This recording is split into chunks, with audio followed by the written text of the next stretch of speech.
Quand vous êtes un être galactique, vous parlez à d'autres peuples, d'autres origines d'âmes, même si les âmes sont toutes universelles, mais dans le sens où les âmes ont des premières vies sur certaines planètes, ça les emprunte d'une certaine façon d'être. Comme les âmes qui ont leurs premières incarnations sur Terre ont une certaine empreinte. Les âmes qui ont leurs premières incarnations dans les Pléiades ont une certaine empreinte aussi. Même si elles viennent ensuite sur Terre, leur âme porte cette empreinte-là initiale. Et même chose pour les terriens qui vont aller ailleurs éventuellement. C'est pas encore arrivé vraiment, mais ça va arriver dans le futur. Et ils vont avoir une empreinte terrienne sur leur âme. C'est merveilleux. Qu'est-ce que ces empreintes-là, vous allez me demander?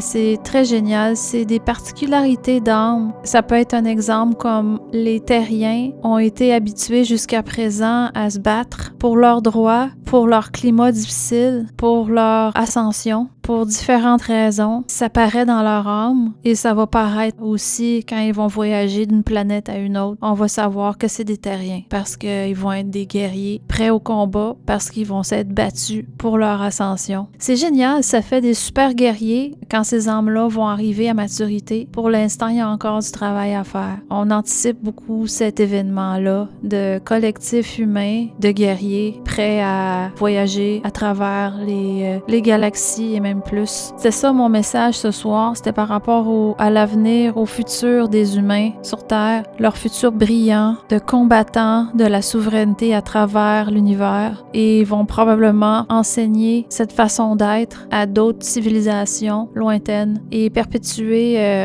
leur propre race, leur propre souche terrienne avec leur progéniture, appeler d'autres âmes à venir sur Terre et leur enseigner ça. C'est le but principal de tout cet ensemencement sur Terre actuellement. Et pourquoi des âmes comme Alice ou d'autres âmes ont fait leurs premières incarnations ailleurs sur d'autres planètes et viennent sur Terre? C'est pour s'assurer simplement que les terriens ont aussi des points de vue d'êtres galactiques, même si vous êtes tous nés terriens dans cette incarnation-ci, ces âmes-là portent une empreinte qui est venue d'ailleurs et peuvent vous enseigner des choses, peuvent partager, échanger. Elles apprennent quelque chose aussi, ces âmes-là, c'est un échange. Et dans le cas d'Alice, elle apprend à se battre de façon assez...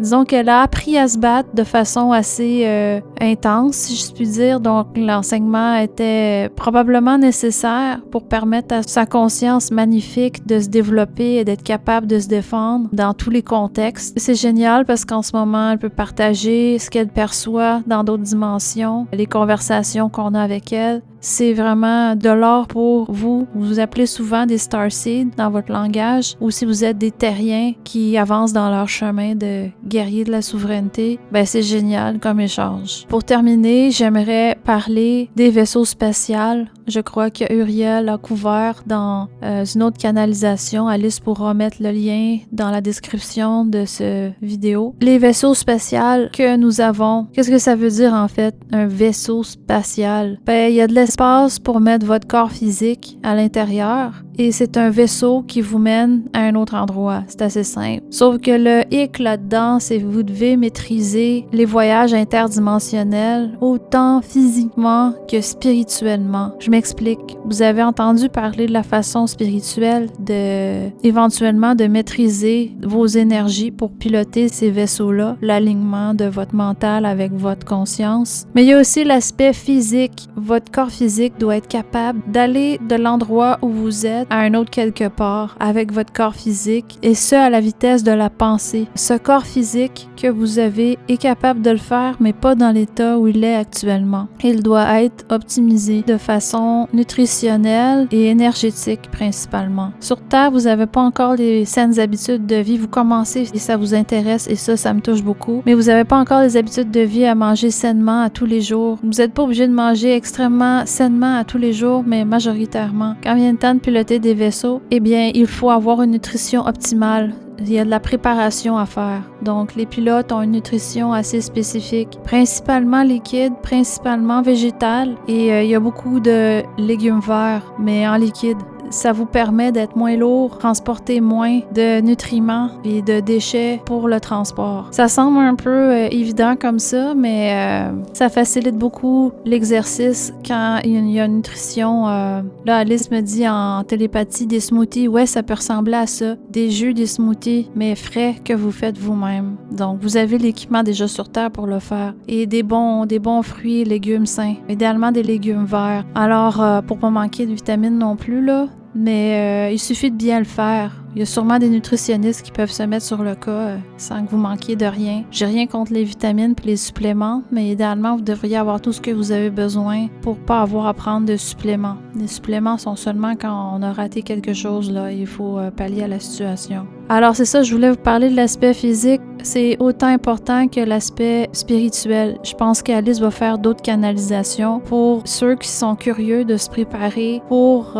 pouvoir un jour aspirer à être pilote de ce genre de vaisseau, car ce moment arrivera. Peut-être de votre génération, ceux qui écoutent, c'est du cas par cas. Les gens attendent la grande révélation officielle des extraterrestres ou intraterrestres, quand ça va arriver, etc., etc. Comme si les gouvernements contrôlaient ça. C'est une aberration. C'est un collectif qui n'a rien à voir au gouvernement. C'est un collectif humain. C'est la vibration du collectif humain. Puis aussi, c'est des cas individuels. Il y a des gens qui sont plus avancés que d'autres dans leur cheminement spirituel actuellement et qui ont déjà eu des contacts avec des extraterrestres et intraterrestres, que ce soit juste par télépathie ou carrément physique. Si vous faites vos recherches, il y en a plein. C'est du cas par cas et on regarde plus au niveau énergétique. C'est super excitant pour nous de pouvoir communiquer avec des gens qui ont un niveau spirituel assez élevé pour ne pas avoir peur de nous, être capable de communiquer avec nous et comprendre certains concepts de base. J'anticipe beaucoup d'autres vidéos sur ce canal pour vous donner plus de pistes, comment maîtriser les énergies pour devenir un être galactique, peut-être un jour aspirer à être un pilote de vaisseau ou une pilote de vaisseau, votre nutrition, comment avoir un corps optimal pour pouvoir faire toutes ces choses-là qui sont super excitantes. Franchement, c'est plus excitant que de prendre l'avion puis attendre en ligne avec votre passeport puis votre numéro.